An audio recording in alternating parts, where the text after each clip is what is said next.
My hair. Good morning. Welcome to the upper deck for Pinstripe Chronicles. I'm here with Bobby Tats, and there's no place like home. It,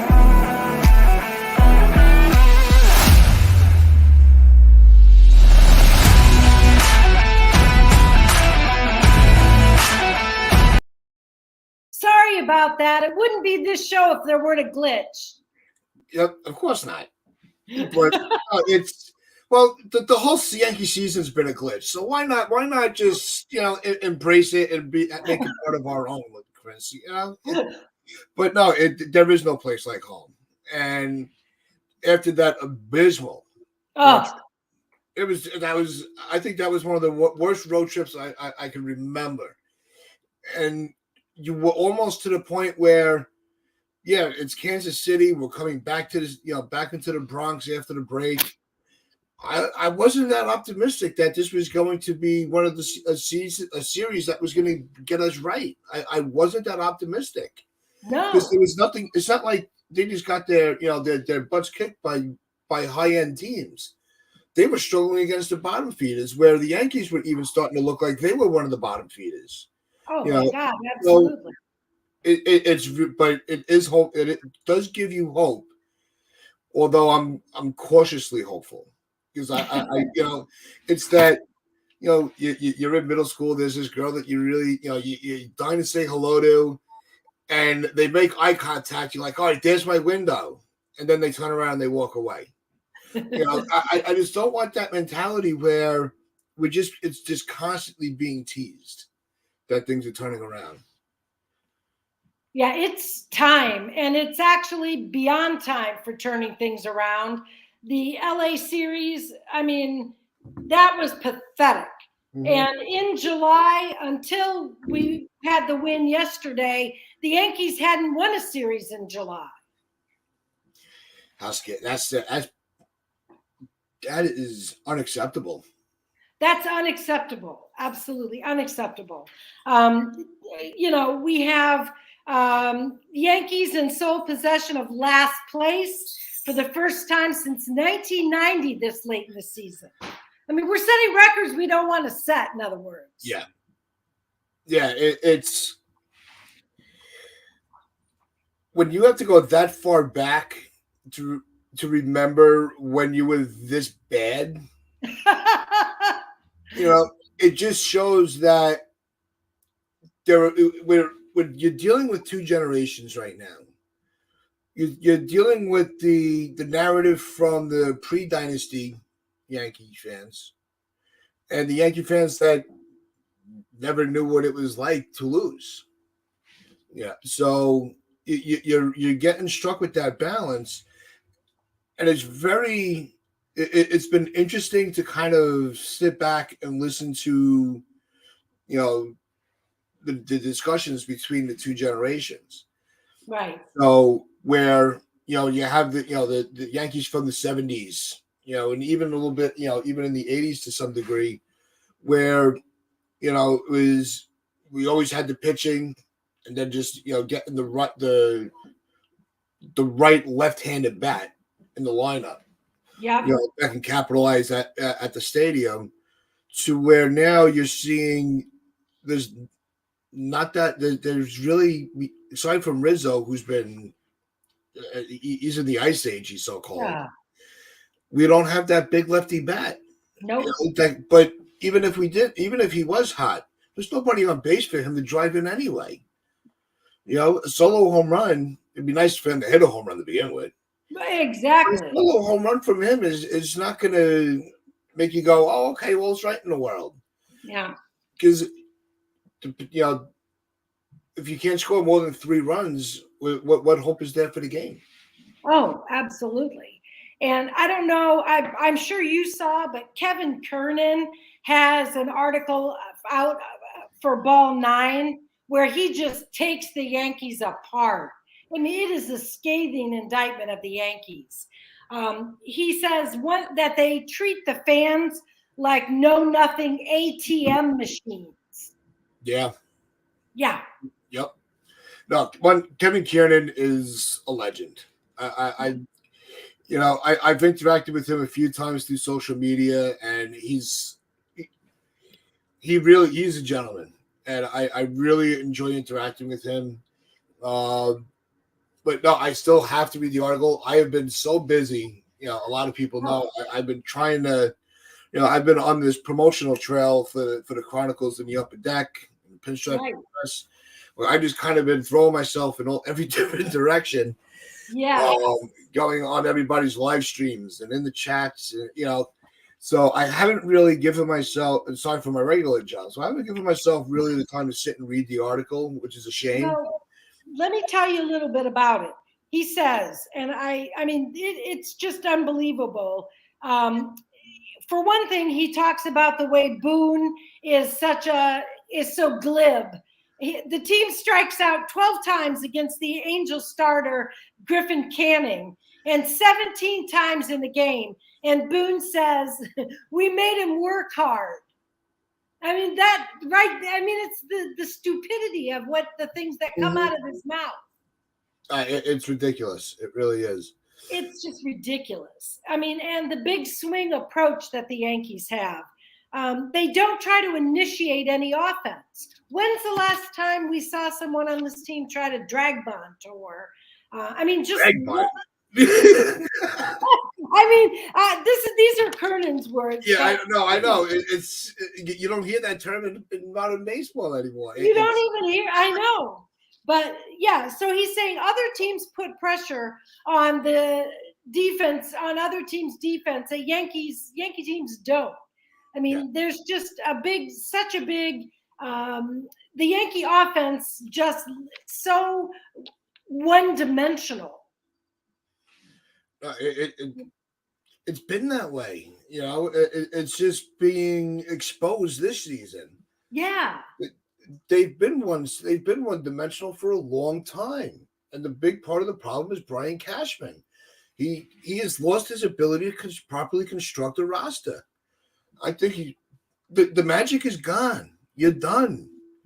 There's no pot of gold at the end of the rainbow with him. There's no light at the end of the tunnel. There's nothing. Right. Insert metaphor, and that's Cashman. He just we were saying Rob says all the time, and Donald will say it. That the game passed him by. Where he was like, when he made that statement a few years ago that everybody caught up to the Yankees. No, they sped right past you. Right. Your Cashman, is just kind of sitting idle, because it's the Yankees and the Yankees are always in it. Well, not anymore. No. We cannot take for granted that the Yankees are just always in it. We can't even take for granted that they're the evil empire anymore because they're not. They're, striking out 42 times against the Angels and setting records, Angel franchise records, for God's sake. I know. I see Lori in the chat. Lori's been in a few of the live streams, across the community, and on the Yankees Morning Brew during the week, the big joke that we were all having in the chat was a whole thing with the evil empire and the fully operational Death Star. Yeah. So we think we're going to see Star Wars instead of getting Spaceballs. Yeah. And absolutely true. It's really what we're getting, and I even made the joke because it's always, we got to prepare for this, we got to prepare for that. It's like that one scene. I know you've seen the movie. It's like, you're preparing. Why are you always preparing? Just go, And next thing you know is, his helmet is getting smashed, and he's going, what happened? That's Cashman. It's really insane. I had asked my Mazza and Chris on the Express show last night, how is it? And maybe you could figure it out, right? And people that will be watching, let drop a comment what you think. How is it that MLB changed the rules of baseball to improve the offense, yet ours got worse? How do you? What's the? I want that. If I was able to ask Brian Cashman one question, that's what it would be. Right. That is an organizational philosophy, don't you think? Well, yeah, That that's why. That's not a bit. That's not a Boone philosophy, question. That's a Cashman question, or even. right? Yeah. But I mean, in answer to that, if I had to guess, I mean, I would say they made decisions as an organization to do certain things in a, that they've done that have not been successful.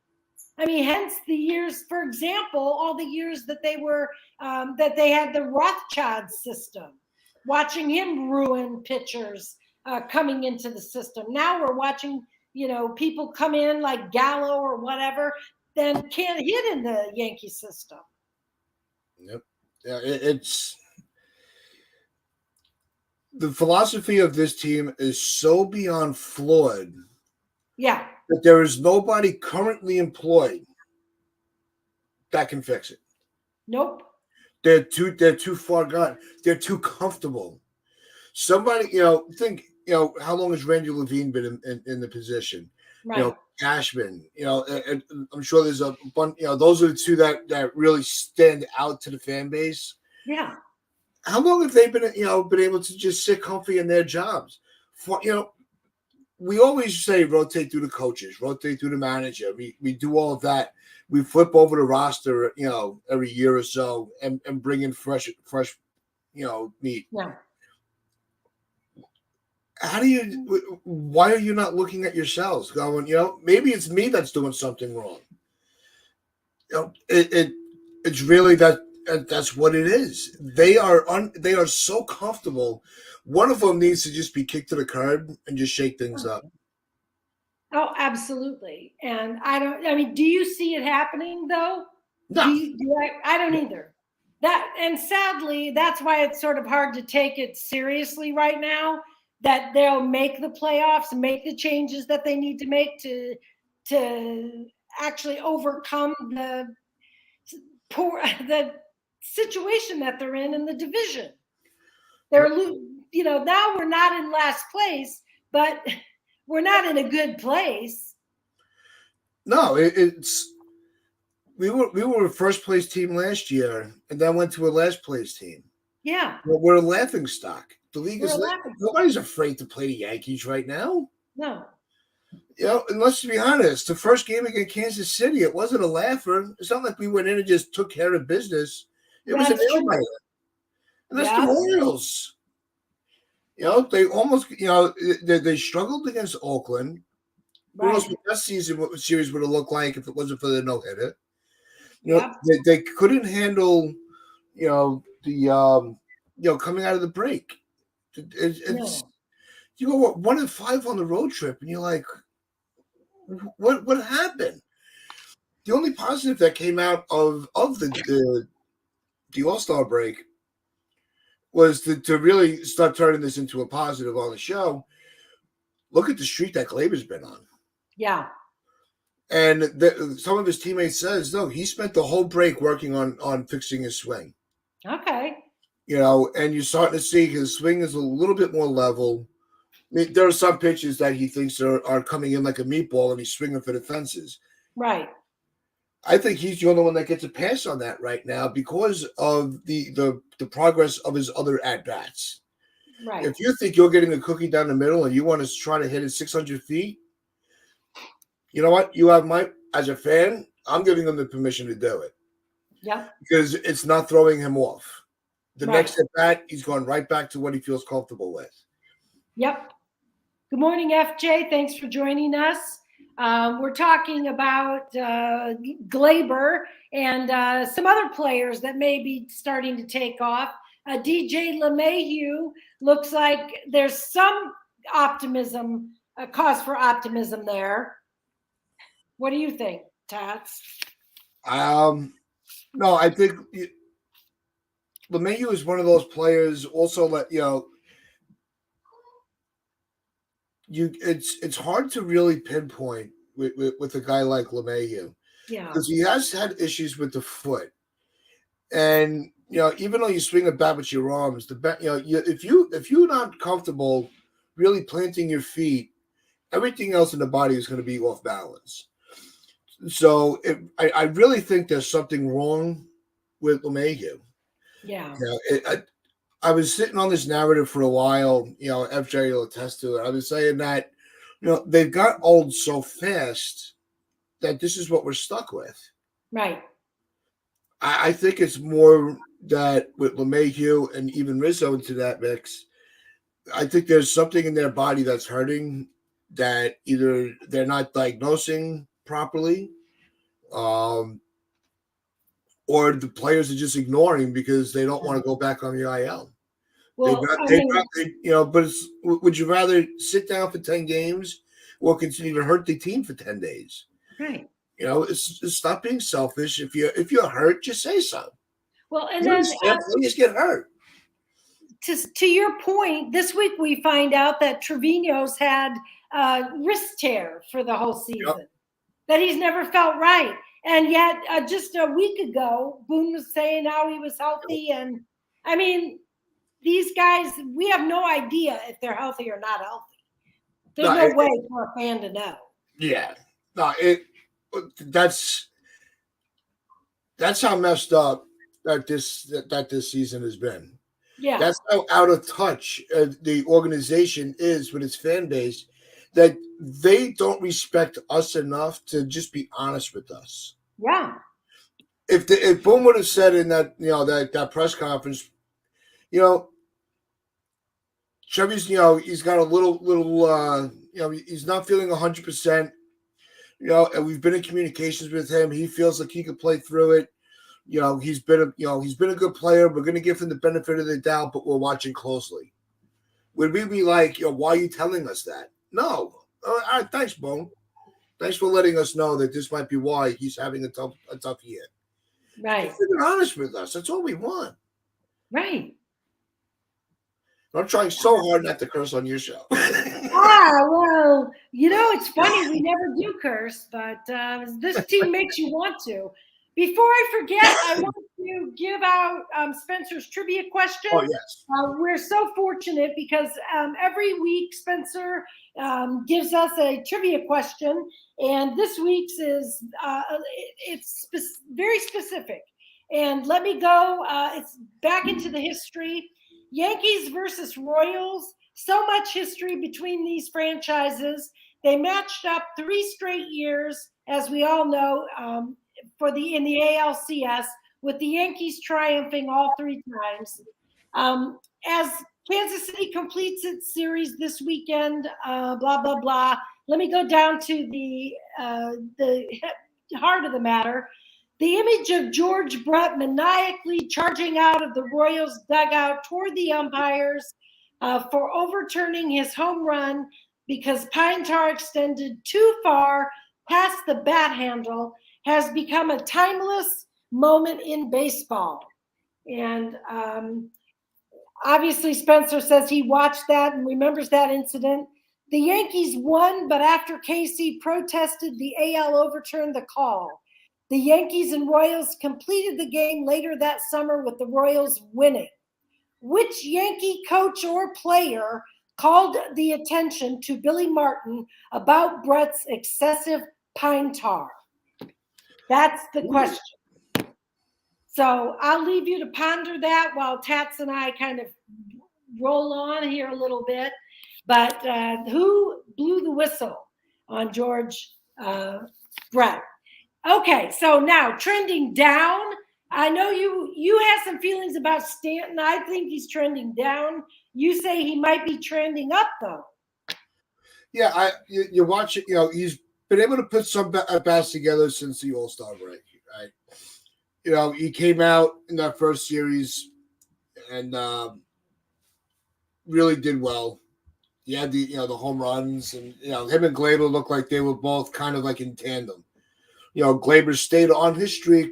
Stanton, not so much, but I'm seeing that it's almost like with that Rizzo, where a lot of his at bats, it's not like he's just up there flailing at everything, right? even with Rizzo, they're making contact. They're just not getting any luck with the ball landing on the ground.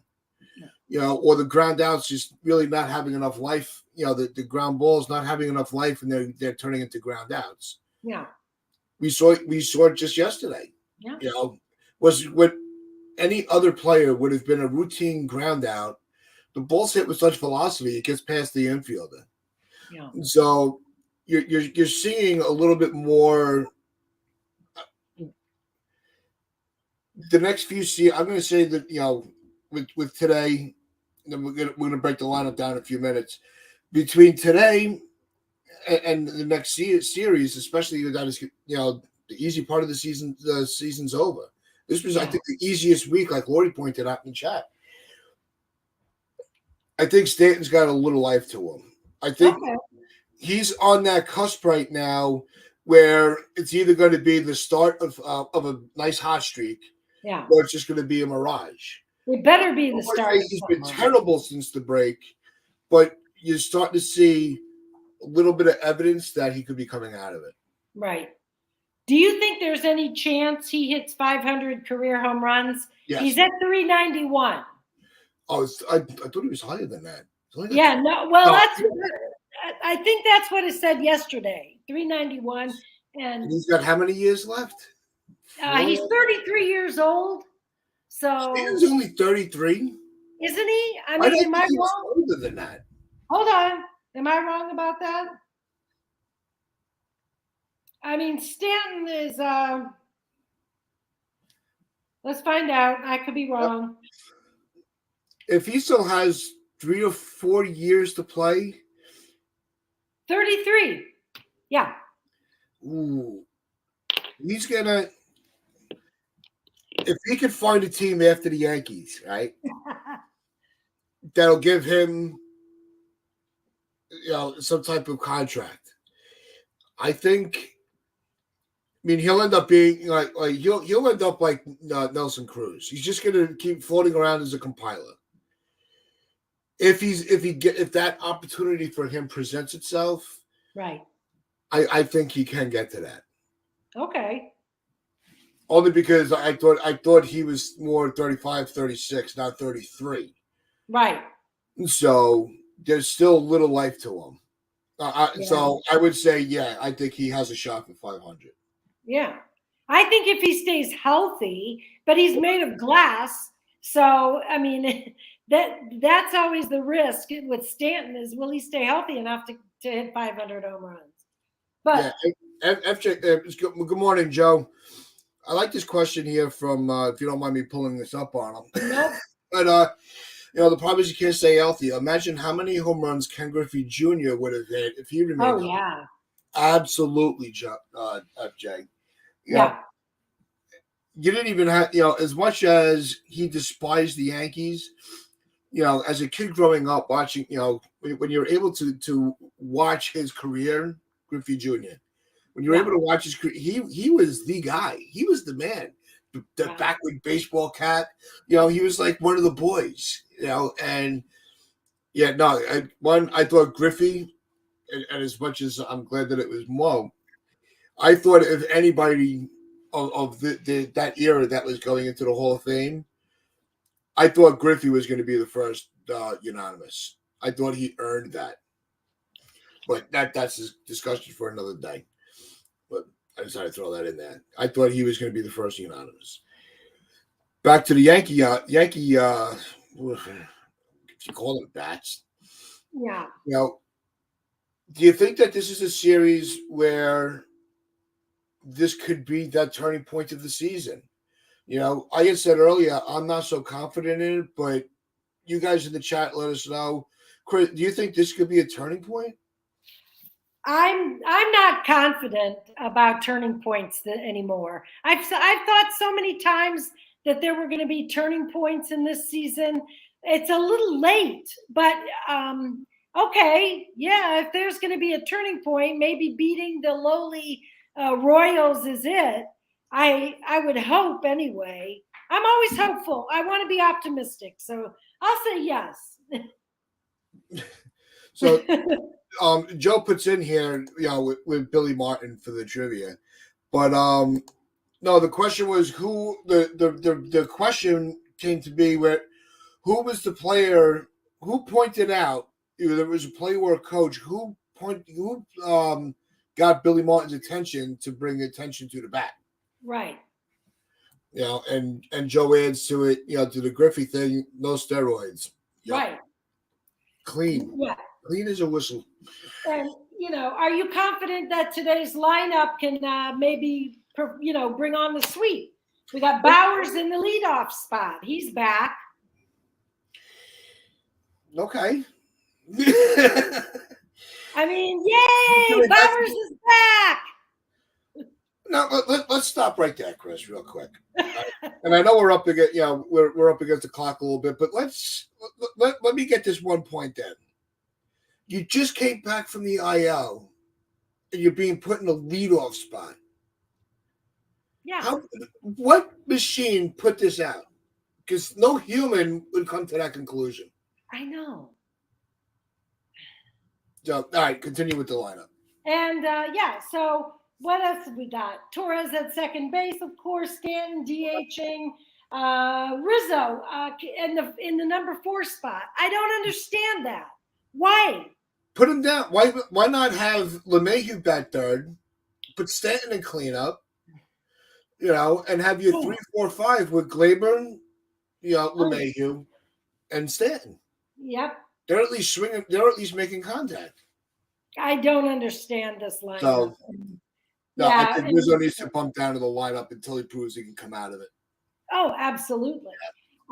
I agree 100%. And he's got Peraza hitting 8th. I was thinking Peraza was better as the leadoff. What do you think? I liked him leading off. I mean, he can lead off. I liked him leading off. I think it was more of a PR move to bat him lead off after all the screaming to have him called up to begin with. Okay. It was, all right, let's put him in the leadoff spot. Let's give him the start of the game. Let him have his moment with the fans, and then we'll give him a couple of games and then we'll put him back down. Right. Almost like when they decided that they were going to put Volpe lead off after a hot start. Right. Which really threw him off. I think Volpe, not that he's not mentally tough enough to lead off. I just don't think he's mentally developed enough to lead off as well. Okay. I think he likes sitting at the bottom, near the bottom of the lineup. Right. Waiting in the weeds. Yeah. Yeah. Well, before I forget, don't let me forget to give you the answer to the trivia question. Today's answer was Greg Nettles. So he's the one that alerted Billy Martin to the George Brett Pine Tar debacle. So if you were guessing Greg Nettles, you got the answer right. I know that we're running a little short on time today. I want to thank you all for joining us on this Sunday. Don't forget to like, subscribe. Let us know in the comments whether or not you think the Yankees can sweep today. I'm going to say yes, because I have to believe that. Yeah. I think this is going to be a sweep, and the one question to kind of leave everybody hanging a mystery on, that Chris and I were talking about before the show is this going to be Severino's last start? That's a good question. That might be something in tomorrow's discussion on the Pinstripe Chronicles, but a little cliffhanger there. But no, I don't know.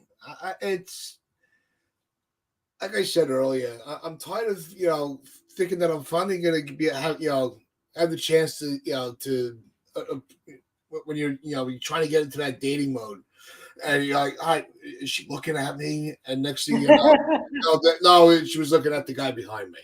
I'm tired of being teased.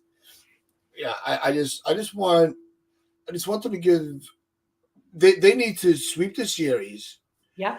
And they need to, they just need to start winning series. Yeah. Who do they got after this? They got the Mets, right? Where are we here? We got the Mets on Tuesday. That's right, because the calendar flips over, so I'm getting all thrown off here on my eyes. Oh wait, no, is it the Mets? Yeah, I think so. No, don't we have? Let me Hold on. Let me do this the easy way and just pull it up. Yeah. The Mets are on Tuesday, followed by Baltimore. So we're going to be head to head with Baltimore. Oh, so there's no game tomorrow. All right. No.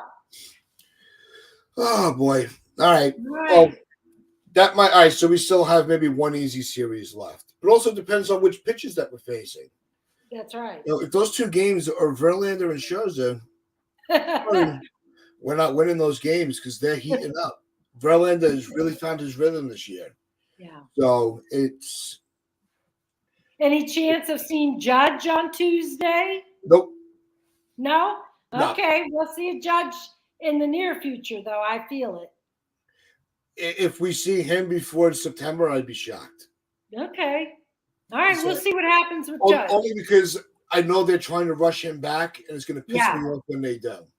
Yeah. You know what? I know they're trying to rush him back. Yeah.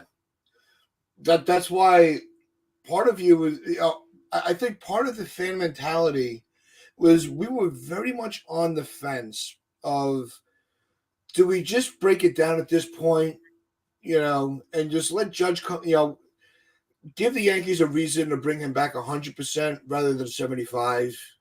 Or do we really want, but no team or fans wants to quit. We don't want to quit on the team, and we don't want the team to quit on us. Hell no. But at some point, reality has to set in that it's just not our year. Right. All right, so Steve, thanks for filling us in on that. Yeah, we have the Mets and then the O's, right? Yeah. But the pitching matchups with the Mets is going to be Verlander and Quintana, and for the Yankees to be determined and to be determined.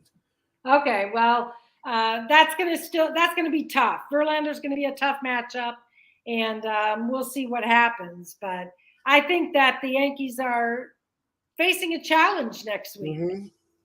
I mean, you say win series. Okay, start, go. Yeah, right. Yep. Yeah, it does feel like the team quit against the Angels. It really did. Well, they waved the white flag against that team, and that was just an embarrassment. That was unwatchable. Here was a team that was, pondering whether to trade the best player in the game, and you let them right back into the hunt. Right. They're actually thinking, you're giving them the opportunity to have that mindset where, we have a shot. Let's just stay status quo and see how the season goes. Right. So you might not even see Ohtani on the move. Nope. Which would be a mistake because you're not going to re-sign him, so might as well get something out of him. But Marino doesn't want to have, he doesn't want that in the record books that he traded away the best player in the game. Look what it did to the Red Sox owner when he traded B. Yeah. Yeah, that's a clown show out there in Anaheim, actually. All right, well, thanks for joining me today. Lynn will be back next week. Thanks again. Don't forget to leave us a comment today. Yeah, Chris, thanks for having me on. I was happy to hang out with you guys. To everybody in the chat, FJ, Steve, Joe, we had Lori in there. I don't know anybody. I'm surprised Jonathan wasn't here. You didn't see Jonathan in the chat. I hope maybe he's hungover from yesterday. LA Yankee King, maybe he got traded to another fan base. But we always know that we always enjoy having everybody in the chat. And FJ, Steve, Joe, Lori, they become staples on Sundays with you guys, and I love seeing it. So thank you to you guys for showing up every week and helping us along. Without you guys, it's just us talking to ourselves. Right. I always say we don't mind doing. No. Especially there's a lot to talk about, but make sure you do hit that subscribe button, like Chris said. Share this video out, and just remember, you will always have a seat with us here at the Upper Deck. Go Yankees.